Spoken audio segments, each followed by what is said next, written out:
Ibihe vyiza kuri Fred Official muri aka kanya ngo ni ikaze makuru yacu no munsi tariki ya 3 ukwezi kwa 12 umwaka w'ibihumbi 2024.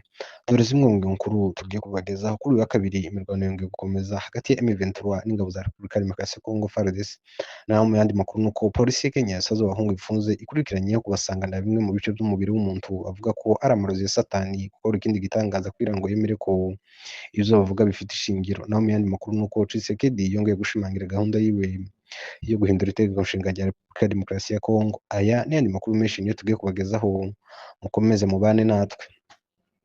Amakuru ari nuko polisi yasabye abifunze gukora igitangaza kugira ngo yemere ko ivyo bavuga bifite ishingiro. Ibi byatangajwe n'umuvugizi wa polisi ya Kenya, ishami rishinzwe iperereza ku mupaka wa Busia uhuza Uganda ndetse n'igihugu ca Kenya, aho ryemeje ko mu minsi ishize ryataye muri yombi abasore babiri b'abakongomani bakurikiranyweho icaha c'uko bafatanywe igice c'umubiri w'umuntu. Ibi vyabereye ku mupaka wa Kenya mu zumweru bike bishize, aho abasore babiri bafatanywe agahanga bikeka ko ari ak'umuntu. Polisi yemeje ko abo basore bari bavuye mu gihugu c'u Rwanda berekeje mu mujyi wa Nairobi. Umuvugizi wa polisi abajijwe ikizakurikiraho nyuma y'itabwa muri yombi, yanze gutangaza byinshi kuri iyi dosiye, gusa yemeje ko iperereza rikomeje gukorwa, aho umutwe wafashwe woherejwe muri laboratoire kugira ngo hamenyekane byinshi kuri we bizabafasha mu iperereza. Abajijwe kandi abakekwaho iki caha nimba bazaburanishijwe muri Kenya cyangwa bakazasubizwa mu gihugu cabo, yavuze ko ibi bizamenyekana nyuma bizava mu iperereza. Inspector, allow me to ask you one question. Are you going to send them back to their country or you are going to take them to the court?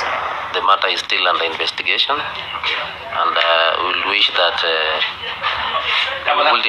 we wouldn't talk about anything. Ku rundi ruhande, abafashwe ko ari babiri, umwe avuga ko arengana ngo kubera ko yari umugenzi usanzwe ngo ico azira gusa ari uko yari yicaranye n'uwari ufite uwo mutwe. Gusa mugenzi we yemeza ko umutwe cyangwa se ugahanga ari wari ugafite, aho avuga ko ari imyuka mibi ya satani yari yateze imodokari bari barimo ya Trinity yavuye i Kigali yerekeza i Nairobi kugira ngo ikore impanuka. Uyu kandi yemeje ko umugenzi we arengana ngo kubera ko bari kumwe nk'abagenzi basanzwe mu modokari. Hari amakuru yacicikanye ku mbuga nkoranyambaga avuga ko babafatanye umutwe w'umuntu. Uwo mutwe w'umuntu kuko yaba ari uwanyu? Oya, imbaraga z'Imana nizo zawufashe, ariko uwo mutwe wari wakoreshwaga n'abarozi. Nitwa Maisha Pacifique, mu rugo ni Musisi, nkamba Nairobi. Ukaba ubarizwa Nairobi? Niyo nkora y'akazi kanjye. Hanyuma ifoto yagaragaye uri ufite umutwe w'umuntu, yaba ari wewe cyangwa se barakoresheje? Umutwe ntabwo umutwe wari uwanjye, umutwe wasanzwe munsi y'intebe. Polisi ibajijwe impamvu itarekura uyu nguyu uvuga ko arengana ndetse na mugenzi we akemera icaha, yavuze ko bakimufite mu rwego rwo kumwifashisha mu iperereza ryayo, aho yavuze ko nibasanga ntaho ahuriye n'ico kirego azahita arekurwa. Polisi kandi ibajijwe impamvu itabarekura kandi bemera ivyo bashinjwa, yavuze ko ivyo bavuga nta bimenyetso bifite, ndetse nayibasaba ko niba bemeza ko ivyo bavuga ko ari ukuri bakongera gufata ibindi bice vy'uyu mubiri kugira ngo bagerwe abere. Gusa kuri ubu ngubu iperereza riracakomeje, ndetse na nyuma yabwo polisi izatangaza amakuru menshi kuri iki kirego. Gusa ku rundi ruhande rw'abashinjwa barasaba polisi kubarekura kuko ivyo bashinjwa bavyemera, ndetse banasaba ko abantu babavuganira ndetse no kubasengera, kandi ko bizeye Imana ko izabarenganura. Naho mu yandi makuru nuko kuri wa kabiri tariki ya 3 ukwezi kwa 12 uyu mwaka, imirwano yongeye gukomera mu burasirazuba bwa Repubulika ya Demokarasi ya Kongo hagati ya M23 ndetse n'ingabo za leta ya Kongo FARDC ndetse n'abafatanyabikorwa bayo barimo na Wazalendo. Imirwano yo kuri wa kabiri yabereye mu bice byo muri teritwari ya Masisi ndetse na Rubero kuri axe ya Kasege Matembe nk'uko Morning Post ibitangaza. Imirwano ya none yaje kurikira indi yabaye kwa mbere muri Rubere, by'umwihariko muri Matembe, ndetse amakuru aremeza ko imirwano ya none yakomereje aho muri Matembe. Andi makuru aturuka muri Kongo aremeza ko M23 yaba yigaruriye ahitwa Nimbongo, Matembe, Hutwe, Katwa, Musige ndetse na Kihu. Nyamara uruhande rwa FARDC rurabihakana, rukavuga ko by'umwihariko rugenzura neza Nimbongo. FARDC ikomeza ivuga ko uretse kuba ifitiye kariya gace, ahubwo bivuganye abarwanyi bagera kuri 20 ba M23.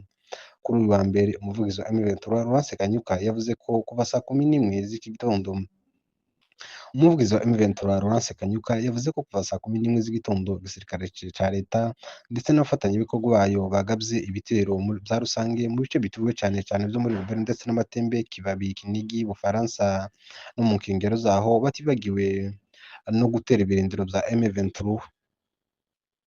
Naho mu yandi makuru nuko Perezida wa Repubulika ya Demokarasi ya Kongo Felix Antoine Tshisekedi bwa mbere agize icyo avuga ku bivuga ko yaba ashaka manda ya gatatu, ni nyuma yaho aheruka gutangaza ku mugambi wo guhindura itegeko nshinga. Tshisekedi yabitangarije mu ntara ya Howell ku itariki ya 2 kwezi muri uyu mwaka, aho yitabiriye ibikorwa vyo kwibuka umubikira Anuarite Ningapeta Marie Clementine umaze imyaka 60 yitavye Imana.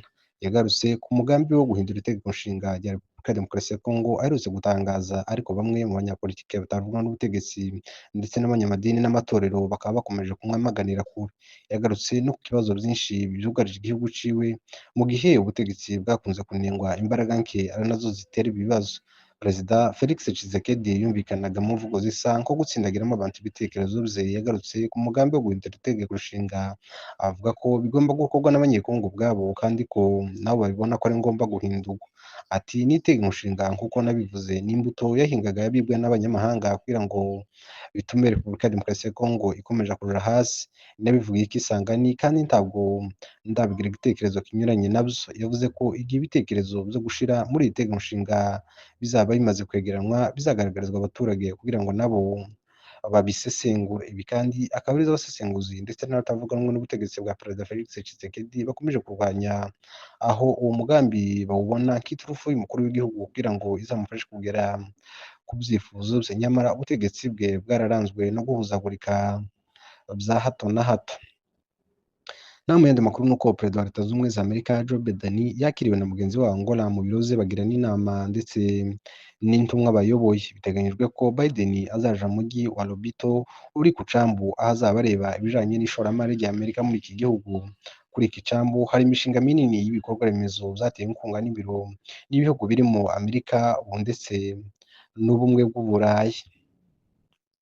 Naho mu yandi makuru nuko Paris Saint-Germain yateye utwatsi ivyo gusinyisha Mohamed Salah. Paris Saint-Germain yatangaje ko nta gahunda ifite yo gusinyisha rutahizamu wa Liverpool Mohamed Salah, nubwo vyari bimaze iminsi biri guhwihwiswa. Umuvugizi wa Paris Saint-Germain aganira na Sky Sport yagize ati ni umukinyi mwiza kandi utangaje, ariko mu vy'ukuri ntabwo twigeze dutekereza kumusinyisha.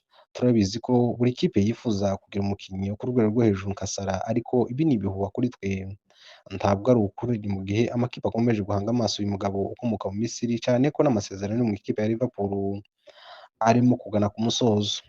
No mu yindi nkuru tugana ku musozo nuko mu Rwanda ubushinjacaha bwasabiye Sergeant Minani Gervais igifungo ca burundu kubera ivyaha akurikiranweho birimo kwica, kwiba ndetse no kwangiza ibikoresho vya gisirikare ndetse no gukoresha imbunda mu buryo butemewe. Sergeant Minani yireguye asaba imbabazi, aho abo yahemukiye avuga ko yabitewe n'uko bari bamwendereje bakamutuka ndetse bakanamukubita.